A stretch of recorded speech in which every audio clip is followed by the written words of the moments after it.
Hello, and welcome to this conversation between me, Woody Wade, and Vivek Suman, who is the man behind the Futurescape India 2047 conference, which we're going to be talking about in the next few minutes. Very happy to have you here, and thank you very much for joining me, Vivek, to talk about this important event and why you've decided to put it on now.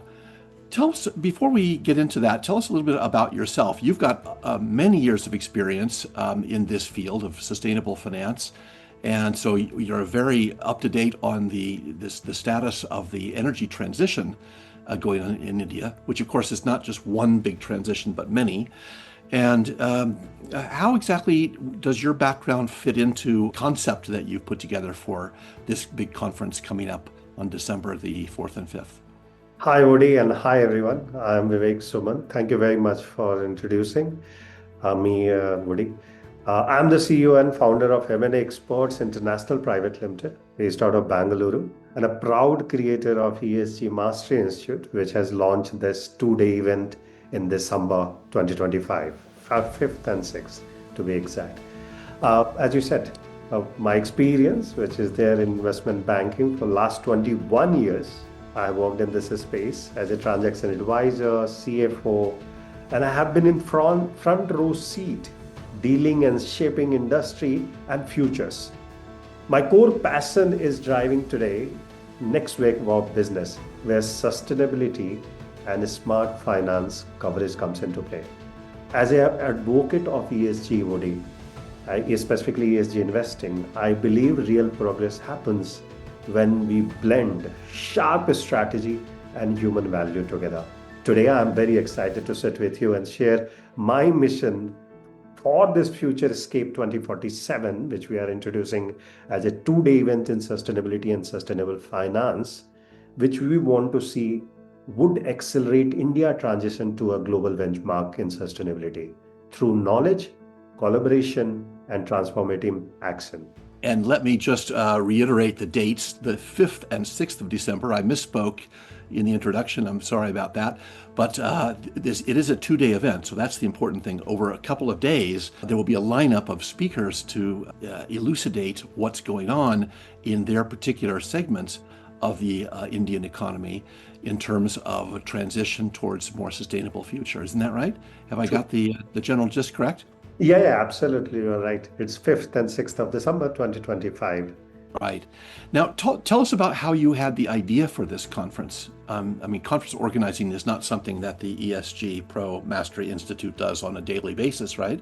Indeed. What was it that spurred you to think of this idea? Very good question. Actually, our day-to-day work is doing advisory consulting, exactly like you, Woody, in sustainability finance and helping companies and corporates to transition and get those funds which are available. But what I have realized over the last 3-4 years working in this space, specifically in India, India stands at historic energy crossroad today.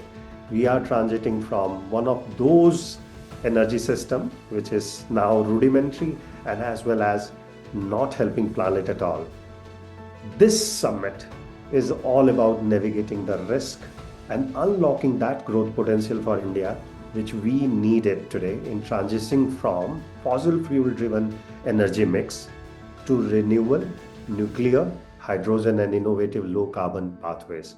And that's the foundation for this program. When I saw that many people are trying, but unfortunately, either they are missing the human value out of it or the energy mix sudden transition in this segment will brought a lot of disturbances in existing structures. So as a founder of ESGPro Mastery Institute, which is in training and consulting of ESG, our mission is to create and highlight this perspective that transiting from fossil fuel to renewable looks like an easy journey, but it's a pathway which will have a lot of roadblocks. And that is why this event has been organized actually as a living laboratory where we are bringing different mindsets, debating on certain topics which are not only critical, but it will really help companies, corporates, and government to understand the different perspective from legal frameworks which are required now real pilots project which is happening in country, and different instrument which are available at your disposal through this real transition of India being a non-developed or developing country to a developed country in 2047. And that's why this name, if you have marked it, Future Escape India 2047. Right, right. I mean, this would be a key event in the history of the country. After 100 years of its independence, it actually would become not just net zero, but actually be having fully transitioned to a renewable platforms. You mentioned human value before. I thought that was an interesting element that it gets missed a lot, I believe, because people talk about the energy transition in different countries, and it always seems to be about technical issues, sometimes legal roadblocks or obstacles or challenges, let's say. But you very rarely hear anybody talking about the impact that these things will have on us as human beings living in India. So what can you say about that, and how will the conference actually address that? So as we are aware, energy transition can be done at very fastest pace, where you just shift from closing down all your fossil fuel based thermal power plants to gas based or nuclear based or renewable energy based. But what people do not consider in this transition is a part called nowadays just transition, right? Which means making India shift to clean energy, which should be fair and inclusive for all, right? Today, even our government says "Sabka Saath, Sabka Vikas" in Hindi, which means that inclusive growth, what we want. We do not want any strata of our population to be left behind. Mm-hmm. As you are aware that today, if electricians, electrical engineers do not upskill themselves with new technology, which are anyways coming right to us in this transition process, they will be left behind the curve. So it is not only duty of governments, but even to the corporates that look into this part. And that human value I'm trying to highlight through different processes, going towards renewable solar or wind, going towards nuclear, which maybe have a lot of personal liability stuff, which we are talking about, professional liability stuff we are talking about, or towards any of the energy mix we are talking. So this summit, actually we are trying to bring together policymakers, international speakers, thought leaders like you, Michael, legal experts, right? Even financial leader who can build the concrete pathway that everyone benefit. Right. Balancing economic growth with social responsibility. That's what human values I'm talking about, actually. Interesting. So it's also about how these things will affect things like employment and the general well-being of the population of India, then, right? So it's not just a question of making this technological leap, but of all of the different effects that it will have in a positive way, in a very beneficial way for the people of the country. So that sounds like a very interesting mix for us to be discussing in these 2 days. Can you tell us about any of the specific speakers that you want to mention or want to highlight? So we have altogether complete set of speakers from different themes to different theme, but few speakers which are very interesting to see in our 2-day conference would be Achyutanand Das, who is one of the well-known speaker, spoken in US, America, different countries, and even in India. He takes a subject on sustainability and well-being.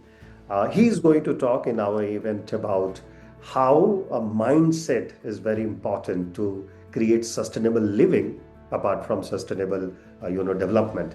And that insight will be quite interesting for a lot of you who thinks that it is only a stress job to get engaged in such kind of events. So it will be very interesting, and that is because we are looking forward to. Apart from that, we have head of carbon credit, or he is the CEO of one of those carbon credit companies which are engaged in developing carbon credit, selling onto the market. So separate segments, clear identified speakers, adding a lot of value. Apart from that, of course, we have on the sidelines a lot of training happening, workshops happening, right? One of the workshop even you are doing, Woody. We will be talking about that as well at some point Right. in time. Right. We are doing those kind of workshop where people can come and feel that how they can get involved in this area, upskill themselves as a professional, as a leader, and get benefited from this particular ESG transition, which is happening in India in their process or in its process of becoming a developed country in hundreds years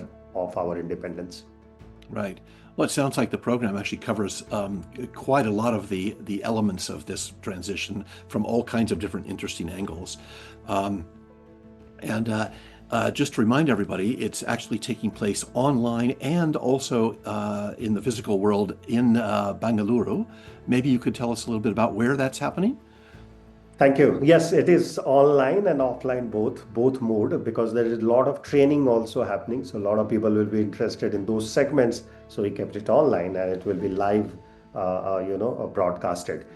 A place we have selected is one of the most prominent institute in Bangalore, which is PES University, well known for its, being top ranked in specifically in this state of Karnataka in Bangalore. And also they have a sprawling 3 campuses in Bangalore itself. So we are doing this event in one of their headquarters in Bangalore Banswari campus. Beautifully sprawled. We are expecting so many people to come there. We have a very good campus. Go to our website and check that. The auditorium is really well equipped to handle such kind of events. And PS University being generous enough to allowing us to conduct this program for 2 days. They will be also involved. Their students will be involved through and through. So it will be quite an event everybody is looking forward to today. That's great. It sounds like the infrastructure is just about perfect for this kind of an event. And the program itself is very provocative, very thought-provoking. So it's not just a question of informing everyone about what's happening, but also asking the right questions about whether the mindset is prepared for the big changes coming about in the future, which touches a little bit on what I do, which is scenario planning. And you were kind enough to mention that I'm going to be doing a training in the program. Not much I want to say about that at the moment, other than the fact that it's a technique for thinking about alternative ways that the future could develop. And more about that we'll talk about in another occasion. But for now, I think this has been a really great introduction to the program, to the reason why this is so important right now, Viveck, and why you're the right person to make this happen with your experience and with what you do and what you focus on in your professional life outside of organizing conferences like this, which is a new thing for you. And it just sounds to me like it's all lined up to be a very big success. And I think that on that note, maybe we'll call it a day here. But I wish you and the whole lineup of speakers great success. And for all of you out there listening, I hope that you have an opportunity to attend either in person or online, because this is going to be an occasion to really learn about all kinds of advances that are being made and advances that still need to be made, and how we can help make that happen. So on that note, thank you very much for joining me, Viveck, and I appreciate your time, and I wish you lots of luck. Thank you very much for inviting me, Woody. Appreciate that.